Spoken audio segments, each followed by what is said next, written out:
Awesome. You may be seated. You're welcome for the extra hour of sleep. We take credit for that since they applied it to a Sunday instead of a Saturday. Pastors ought to get some kind of credit for that. All right. Hey, I'm so excited for you, Alamo, those of you online, those of you in Dublin, that as we start a new series, I think about this phrase, this verse that Jesus gave us. Jesus said, I've come that you might have life and have it to the full. So even as I just prayed a moment ago, God doesn't just come into our lives to forgive us. God comes into our lives to redeem our lives all the way back to the way he wants them to function in all different ways. So he cares about your spiritual life, but he cares about your family life. He cares about your spiritual life, but he cares about your economic life. He cares about your spiritual life, but he cares about your emotional life. Like God cares about every part of our lives. And so the Word of God is not just to get you to heaven. The Word of God is to return us to the image of Jesus Christ as we get more and more like him. And one of the great qualities of God is how ridiculously generous God is to us. So one of the things that I like to do as a communicator and as a leader of a church is to continually stir us on, and at some point bring in outside voices that I think are experts in an area. And so, Brad, come on up here, because I want you to see Brad Formsma. Welcome him, and then I want to say a couple things about him. First of all, some of you met him, 9 months ago, 10 months ago, it seems somewhere? like longer It than feels that, like a long time ago since you and I were together. But I heard about Brad through a friend, Mark Batterson, and I liked immediately the title of his book, I Like Giving. Well, what I would come to find out is I like Brad. and I thought, Brad. And I like Doug. Yeah, thank you. And our little love fest right up here. But I felt like there are times when somebody has studied a topic so much that it's a rich topic and the person is rich with the topic that we can teach on it, but then some people truly come from the overflow of it. And so not only is Brad here, in a little bit you'll meet his son Drew, and then you'll get a double bonus because you can come back tonight to our Alamo campus and be part of Kingdom Builders, which you'll continue to get more of what you're hearing today. So you'll hear more of his story this morning, but more the theology even, because I believe this, we ultimately change when we change our thinking, right? That's why God transforms us by the renewing of our minds. So you can't really get victory unless you get some good theology. And so he's going to be our marketplace leader this morning, our theologian tonight. And so would you even one more time, Alamo, video venues, wherever, would you just welcome him? And I'm going to get out of the way. Okay, thank you. Will you say with me, I like giving? All right, now will you turn to your neighbor and say, yes, you do. Okay. We'll have some fun this morning. You know, I was at a church in Florida a number of months ago, and I was being hosted by this family, so their guest bedroom was right off the kitchen. And that afternoon, their young daughter was making cookies for the mission fundraiser the next day, and she had put them in all nice little baggies, and she was going to raise money to go on a mission trip.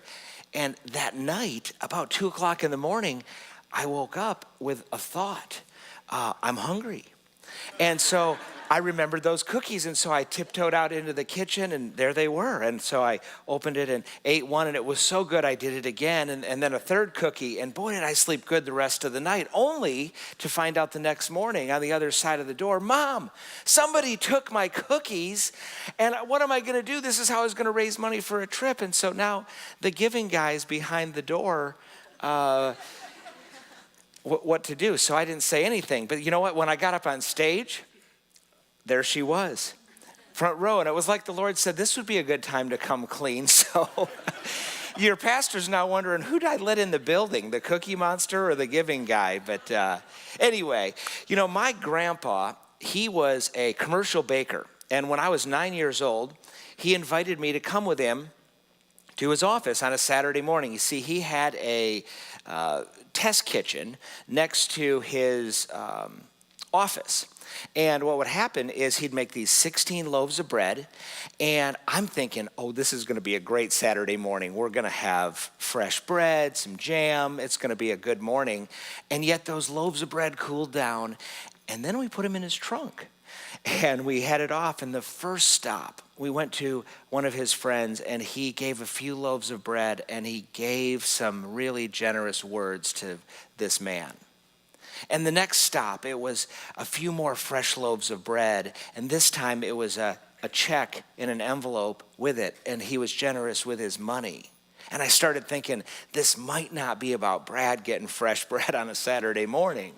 The third stop, it was a few more loaves of bread out of that trunk, and generous with his influence. You see, the person he was with needed to get from here to here, and he could help him do that. I'll bet some of you think about, I know I do, I wouldn't be where I am today if somebody wasn't generous with a little of their influence. We all have spheres of influence. And then the next stop, it was generous with his time. And then generous with his attention. Boy, that's a big one. He sat with this person. I kept remember 9 years old going, let's get out of here. This is boring, whatever. And he was fully focused. Of course, he didn't have that 6-ounce device that I carry in my pocket. I don't know about you, that is constantly distracting me from being fully in generous attention mode.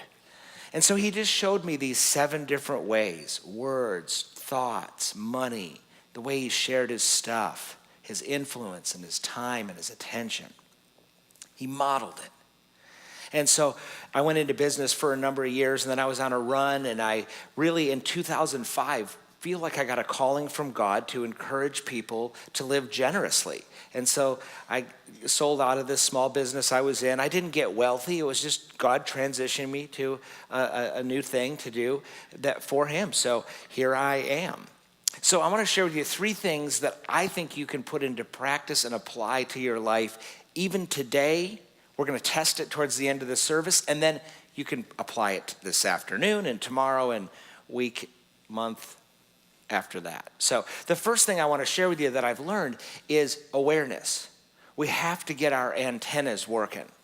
We have to be looking and listening for opportunities. You see, Grandpa, boy, he had his antenna up, didn't he? He modeled those different ways of being generous to me. He was listening and looking differently in conversations with people. For our family, we came across a newspaper article, and it was about a Sudanese father and son. And there was a little picture of them in our newspaper. And I read this article with my family. We were 10, 7, and 2, the kids were at the time. And it was about how they came to the city. They had clothes on their back, and they had 2 bikes. Okay, one bike was how dad got to work. The other bike was the son's main toy. And as I read further, I realized, you've got to be kidding me. They came to America. They were firebombed out of their village. They're refugees. And yet, we're stealing their bikes. That's what happened in the story. And so I'm like, this is not right. So as I read it to my family, I said, what should we do? And my oldest son's like, we got to go get them bikes. And I'm like, you're right, we do. So we jump in the van, go to the bike store, load them in the back of the van. And as we pull up to the stop sign, I'm the idea guy, activator, ready, fire, aim in the marriage. My wife's a planner, right? So her idea of a surprise birthday party would be 2 months of planning. Mine would be like, it's truly a surprise. And so she looks over at me and says, where do they live? That's the planner. Oh, my word, of course they didn't put the address in the newspaper. They don't do that. And so we called the church that was hosting them, and we could hardly figure it out. 4 hours went by. We drove all over our city. Can you imagine? Just to find these people, because we needed to get rid of the bikes in the back of the car that we already bought. So we get to them, and all the dad can say, because of the language barrier, is, I like bike, I like bike, I like bike. And we're like, okay, great. And as we leave, my wife says, we had our antenna up. I think the Lord has an assignment for us today to step into this. And from the back of the car, my oldest son says, Dad, that was way better than us going to the water park this weekend. It's more blessed to give than receive. And I thought, when our kids experience that truth, when we experience the truth that it's better to give than receive, we're just better for it.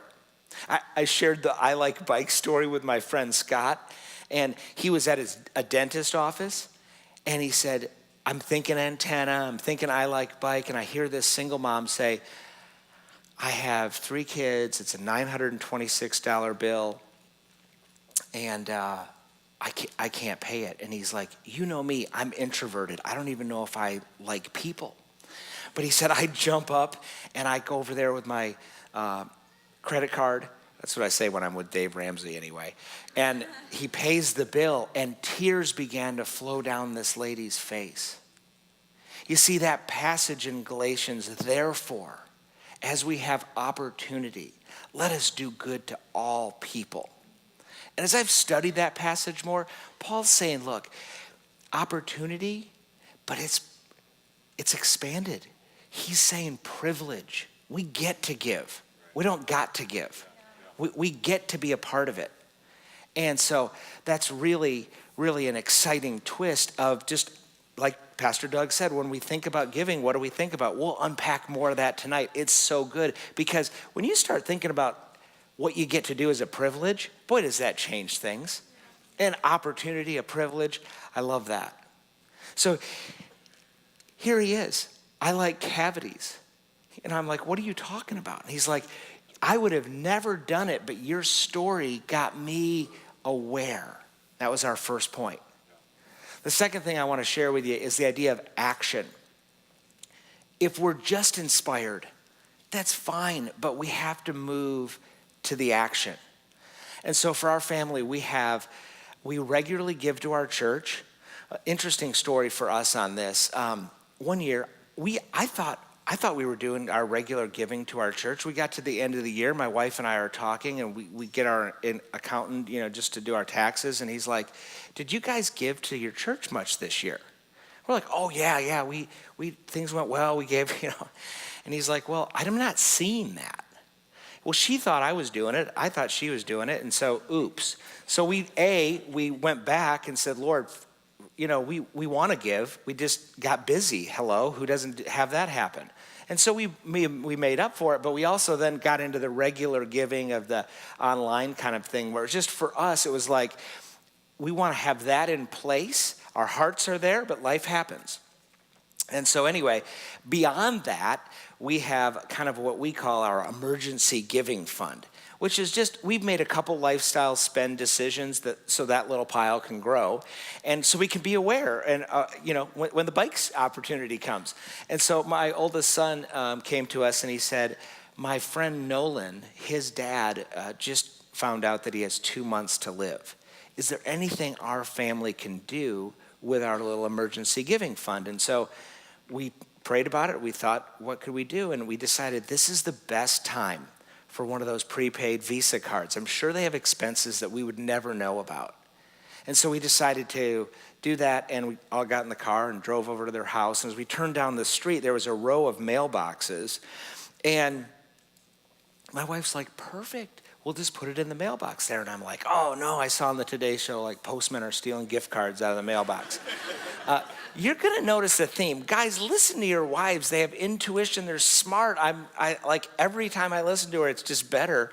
And so the bike thing, we should have planned that a little better, the gift card should have, because I wanted this to be a stealth giving, nobody knows about this gift.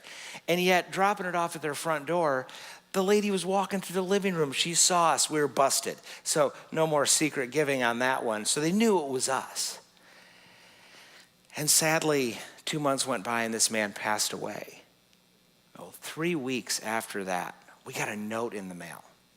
Dear Brad and Laura, my husband Tom was pacing back and forth in the living room, asking God to provide money so he could put new tires on my car so I'd be safe before he went to heaven. The creator of the universe is working through us to answer prayer, to deploy resources.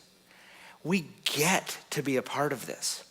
But I would suggest we got to have our antenna working. We have to make that decision that we're going to act. And we wanted to bring it into our family. I think one of the main reasons God's called me to this work is to help families talk about generosity amongst themselves, because that's where the modeling happens. Grandpa modeled it for me. So I want to encourage you to talk about it with your family. Well, what I didn't tell you is that about 4 months before that, I got a call that I needed to go see a blood specialist. And when I went into his office, he said, you have a rare form of blood cancer, which is leukemia. And my life flashed in front of my eyes, and I'm sure some of you have had your life flash in front of your eyes, or if you haven't, it'll happen. And in those moments, they're a time of, where's my hope? And I went right to my hope in Jesus. I want that for you. I want that for everybody. And so that was a foundational hope, and is a foundational hope in my life. And yet I went also back to our family's posture and decision to live generously. And I thought, I'm not sure I would have gone ahead with that tire story. I think I would have chickened out in fear, because life has its storms. And sometimes God gives us opportunities to give when it doesn't seem practical, or it doesn't seem it's the right time. And I think that when we have made a decision, a pre-decision, as we hear, to live that way, then we can respond and be outside of some of the emotion of that. And then when the storms in life are hitting, you get to bring them with you, these 7 ways of being generous, into your life. And so for me, I go up to UCLA every 3 months, and they take all this blood and money from you. And when you're there, the lady, her name is Joy, taking the blood. Now, seriously, some people have the wrong name for the job, don't they? Right? It's one thing to have, Drew's telling me there's a chiropractor, McCracken, and I'm like, yeah, that more fits. But this lady, she's having a bad day, all this. And so I'm just, trying to be generous with my words towards her. And you could tell me just being grateful and me being generous with my words, things change. And yet, one time, there was a nurse she was so helpful, and she got down the hallway, and I had one of those Starbucks gift cards in my pocket, and every once in a while, this doesn't work out. Some of the stories I tell you are kind of my Facebook version stories. Sometimes it gets messy. And so I was like, ma'am, can you come here? And so she came back, and I had this gift card stuffed in my pocket, and it got caught in between the key, and I'm like, has anybody ever, given you or asked you if you wanted to go with a friend to have a cup of coffee as I'm trying to get the gift card out? And finally I get it out, and she's like, oh my gosh, thank you, Lord. I thought you were going to ask me out on a date. You got a wedding ring. This is creepy. And she grabs the gift card and runs down the hallway. Thank you, I'm going with my friend to Starbucks. It didn't work as planned. But you know what? I'm better when I'm generous. I'm better when I give. And it's amazing. Just try this. When you get into situations where you have every legitimate reason to pout, be generous with your words. Be generous with your money. Be generous with your... Try it. It really is fascinating how it works. And then months later, I was up there to meet with my doctor, and he's a piece of work. And that's being generous with my words. This guy, oh my goodness. And so I go in his office, and he says, I don't see any sign of that disease in your body. And I'm like, Doc, it's a miracle. Those don't happen. And I said, well, it's gone. What do you do with that? And then he says, I like your shoes. And I'm like, we went from a miracle to a shoe. Are you kidding me? So I said, well, he said, I like the buckle on the top. I wore them for you today, by the way, And so that's a little okay. It's getting creepy for me. But then when he went to the stitching, it was over the line. And so I said, well, what are yours, like size 10? Oh, you think you're so smart. They're 9.5. And I'm thinking, you're so dumb. You just gave the giving guy the answer. Because I'm Dutch, but I like nice. So I went straight to Nordstrom Rack where I got these, went down the aisle, and there they were, 9.5s on the shelf. They're just glowing, waiting for me. So I bought them. I brought them home. I wrote a note to this guy. I said, Dear Doc, thank you for using your God-given gifts to help a guy like me stay around a little longer. And then I think Jesus is okay with this second part. I said, these will help you be one step more like me.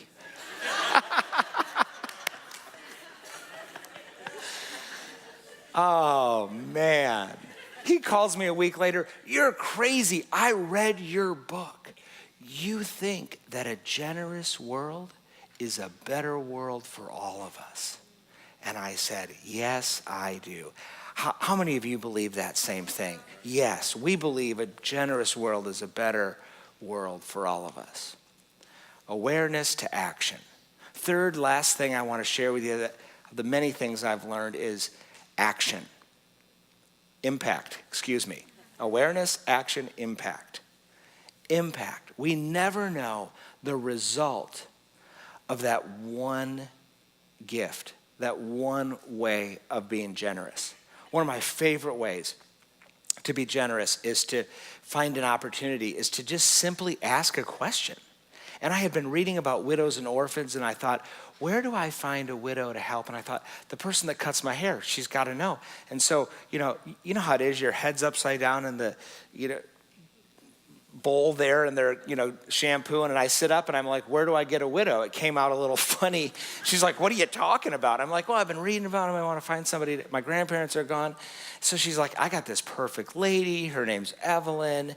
And about this time, so our family started sending them money anonymously, and we thought, well, we'll just see her in heaven. And then about that time, the work of I Like Giving, and all about inspiring people to live generously, was starting to be much more known with our short films and social media. And so a book publisher came to me and they said, you should write a book. And I said, no, I cheated in high school English. I'm not your guy. And they're like, no, we can help people like you. And so we did it. We did that. But one of my responsibilities was to go find like other people's stories, and Evelyn, I'm like, we got to put her in the book. So I want to read you one clip from her story in the book, because it's so powerful. It's just so powerful. Evelyn says, you see, money is like a river. It's meant to keep on moving. Money is like a river. It's meant to keep on moving. I love that picture, and I like giving. So I want to give you one for you and one to give away.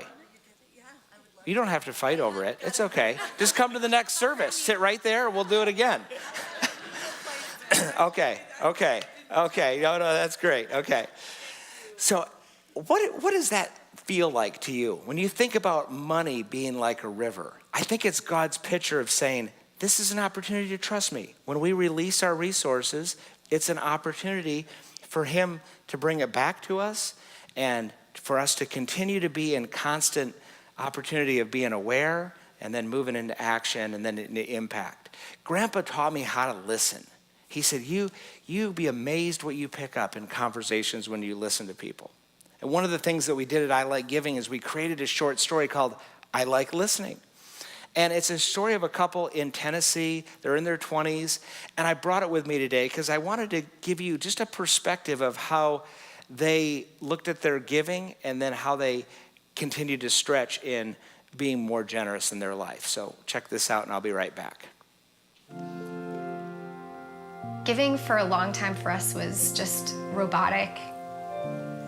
I didn't feel like it always carried any real meaning for me.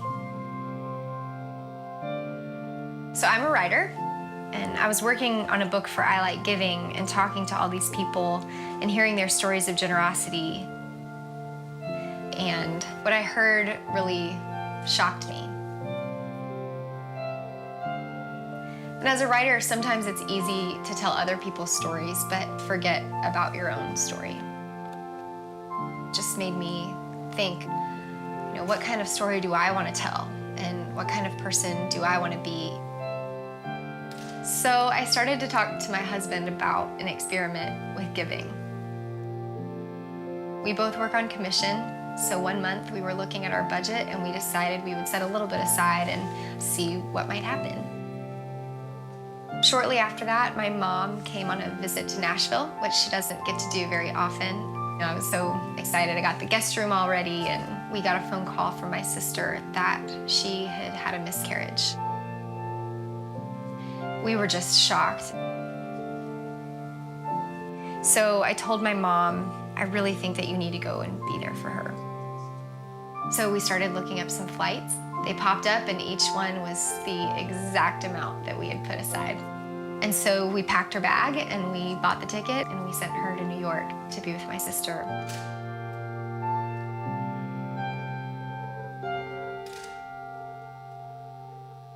So all of a sudden, it felt like giving just had this new life to it that we'd never expected.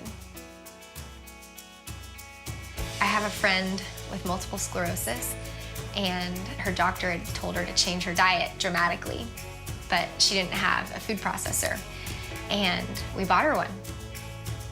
She's able to see better, and her symptoms are really starting to go away. Then I was having coffee with a friend, and she was really struggling because she'd lost her job. I looked at her and I said, have you thought about going to see a counselor? And she looked at me and said, I would love to, but I just know that I can't afford it. And so Patrick and I talked about it, and we decided we would give her the money to be able to go see a counselor. The experiment made life really exciting.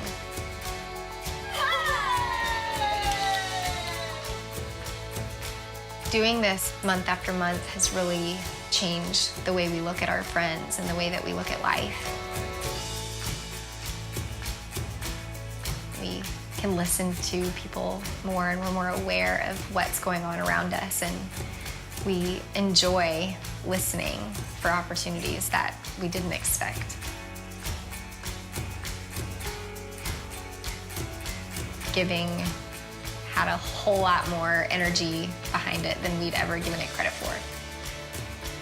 It's pretty contagious. And I felt that way when I was hearing other people's stories. I feel pretty privileged to be able to spread that.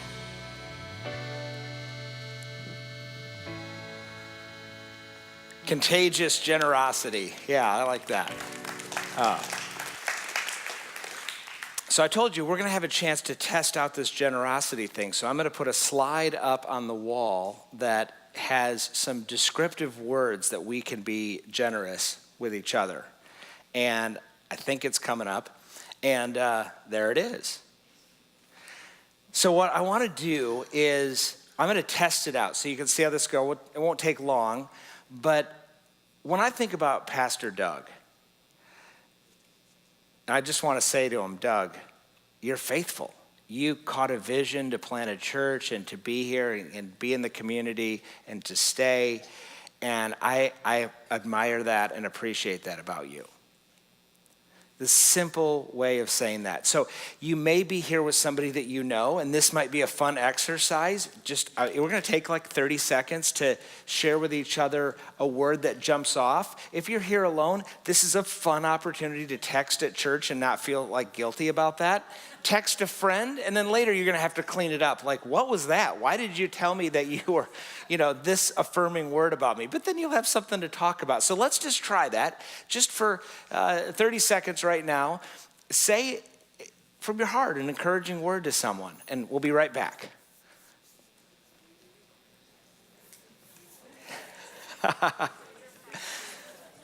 Yeah, I know, it's early. I know, it's not every day. Mr. or Mrs. Arms Crossed is sitting next to you, and you're like, what am I going to do? But you know what? Make it your idea, of course, right? Okay, no kissing. Seriously? Okay, for crying out loud. It's early Sunday morning. All right. Okay, well, some of you, that was the longest 30 seconds of your life. Some of you, it was a chance to get back into using our words to be generous. We all have words that we can share and be generous with each other. So when I think about impact, I also think about how this has impacted my family as I've stepped into wanting to live a generous life. And I think of my son, Drew, and he's 16. going on 26. That makes for an interesting parenting challenge. But he's with me today. He won't tell you, probably, but him and I just wrote a book that comes out later this month called Everyday Generosity. It's his voice. He got a dream for this, and so we're really excited about that. Yeah. So I want to welcome Drew out, and he's going to share a few thoughts with you.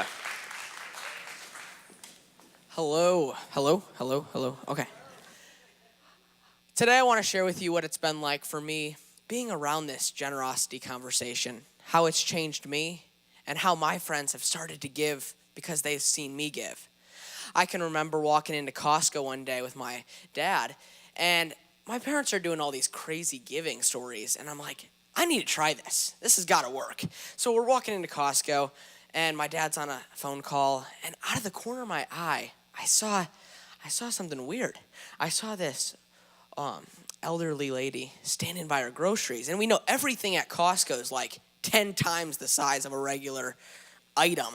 So she's standing by it and just sitting there. And I just saw this opportunity and the awareness. So I run over there and I said, hey, can I help put your groceries in your car? And she's like, oh, yes, thank you so much. I would have been standing here all day. And I put it in her car and she said, it's so good to see this generation doing these kind of things. Because in this world of hate and hurt, we need more of this generosity and just helping someone out. That's all we're doing, is we're looking outside of ourselves. And so as I put all of her groceries away, she gave me this big kiss on the cheek. No, she didn't. You thought she did. But I walked away and told my dad and said, I had an opportunity to step into somebody else's need. And so I kept doing different giving opportunities. But one day I was headed on the bus to golf practice one day. And I'm sitting in the back of the bus, and my friends are back there. And there's this disabled kid, and he's back there, and my friends are kind of poking fun at him. And I'm just kind of sitting there, and they keep poking fun at him.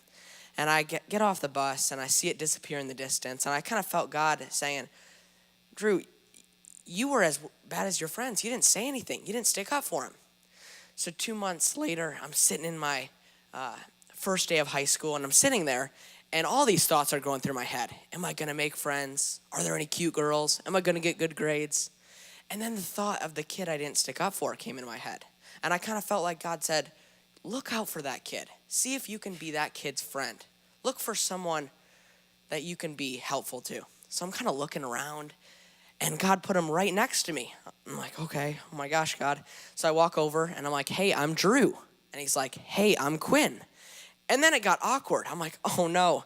Whenever I'm in an awkward situation, I tell a joke. Since I'm a golfer, I was like, hey, Quinn, why did the golfer have 2 pairs of pants? He said, I don't know. I said, because he had a hole in one. And so weeks after weeks, I just kept telling funnier jokes. And a friendship started to happen. And a connection started to happen. I'd see him in the hallways. Hey, Quinn, have a good day. I would sit with him at lunch. I'd help him with his homework and just be a friend. And then one day, Quinn was walking down the hallway, and my other friend was coming down the hallway from the other direction. And my friend put out his hand and said, hey, Quinn, have a good day. And I realized that in that moment, my one decision to step into Quinn's life was now affecting my friends. And they were starting to give because my one decision. So I would challenge you all today. We all have felt like Quinn, and we all have a Quinn in our life that we can reach out to. Maybe we don't like Quinn. Maybe we work with Quinn or go to school with Quinn. But I would challenge you, reach out and be a friend and use your time. And I have a small little sphere of influence. I was able to show my friends what the generous life is all about. And so I would challenge you to define generosity for your family. There's a little acronym I have, MEE, M-E-E, model, then encourage, lastly engage. Let's take it back, model. When you model generosity to your kids, they'll follow. I followed in my parents' footsteps. My dad followed in his grandpa's footsteps. When those seeds are planted, I believe they're there forever, even if you don't see an immediate change. The next is encourage. Encourage your kids to give, but don't force it. That gets really gross. Trust me. Then engage. Do it together. Share your stories around the dinner table. I would challenge you to pick up a couple I Like Giving books and just read one every day. Share your stories. See what your kids thoughts on what stood out to them in those stories. And just talk about it, because I have kids come up to me at school, they go, Drew, you're doing this little generosity thing. I don't even know what generosity means. So define it for your family and talk about it. And this is just everyday generosity. That's why we named it Everyday Generosity, because we get every day to look up. We wake up and we get to make the decision for ourselves. Who are we going to be today? Who are we going to be today? Who are we going to be tomorrow? We get to make the decision. So as I leave, this is something that we get to do every day. It's not something we do on Christmas or Easter, but it's something we can make a lifestyle. Thank you. Thanks, buddy. So, awareness to action, we never know impact, where it's going to ripple out to. You know, when we throw a stone into a small pond, it goes to the edge and then it's done. This generosity thing, it's like inverted. You do it and it seems like the wave gets bigger and bigger. Our whole work at I Like Giving started with 2 stolen bikes and 1 crazy family and 1 husband that didn't quite listen as good as he should have to his wife. And now today we have 18 of these short films. They're over 100 million views. We continue to just use story as a way to inspire generosity into action. Sometimes we'll meet with a family for a whole day to talk about generosity from generation 1 to generation 2 to generation 3. And we always find out that, you know what, the story and the values, they move to the next generation. That's a big deal. We care about that. So share your stories with your kids and grandkids. So would you join me as we close in prayer? Lord, thank you for this morning. Thank you for your truth that it's more blessed to give than receive. Lord, I pray that this morning we would move from awareness into action and trust you for the impact. We thank you that you show us in Matthew, let your light shine before men, that they'll see your good deeds and glorify your Father in heaven. And I pray, Lord, that we could even be together again tonight and just continue to encourage and realize that generosity inspires generosity. These are your truths and your ideas. In Jesus' name, amen.